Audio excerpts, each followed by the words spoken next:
Same same same এ কথাই কইতে পারি। মুম্বাই ইন্ডিয়ান্সে কালকা মেন্টারে যে কাজটা করছে মানে এর থেকে আমরা এই কথাই কইতে পারি।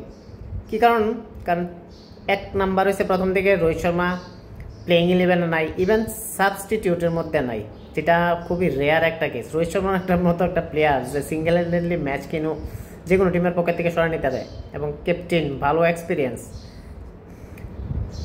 বাদ দিছে।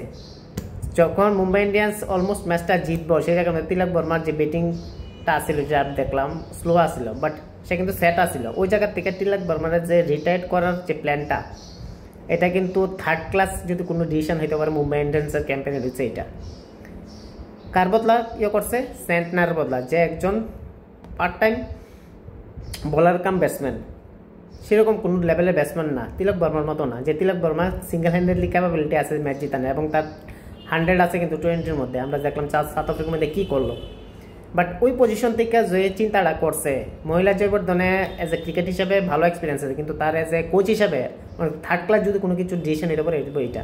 মুম্বাই ইন্ডিয়ান্সের মতো একটা টিম যারা যে কোনো প্লেয়ার তৈরি করতে পারে, তারা আমরা দেখলাম যে হার্দিক পান্ডিয়া, কুণাল পান্ডিয়া, তিলক বর্মা, জাসপ্রীত বুমরার মতো প্লেয়ার কিন্তু মুম্বাই ইন্ডিয়ান্স থেকে ইমার্জ করে আইছে, ভালো একটা রেপুটেশন আছে। সেই জায়গার মধ্যে মুম্বাই ইন্ডিয়ান্সের যেই মাত্র মহিলা জয়বর্ধনে কোচ হয়েছে, কোচ হওয়ার পরের থেকে কিন্তু তাদের এই অবস্থা। তো রোহিত শর্মার ক্যাপ্টেন থেকে যাওয়ার পরের থেকে অবস্থা আমরা দেখলাম গত সিজনে খুব খারাপ, এবং এই সিজনে কিন্তু আরও খারাপ হইব, কারণ আমরা যা দেখতেছি তাদের কোচ এবং ক্যাপ্টেনের মধ্যে কোনো সামঞ্জস্য নাই। ক্যাপ্টেন মাঠের মধ্যে এক ডিসিশন নিতেছে, কোচ বাইরে থেকে আরেক কথা কইতেছে, অর্থাৎ সম্পূর্ণ অন্যরকম একটা ভাবনা। আর এরকম যদি চলতে থাকে তাহলে কিন্তু মুম্বাই ইন্ডিয়ান্স এবার ট্রফি ধরা ছোঁয়ার বাইরে থাকবো।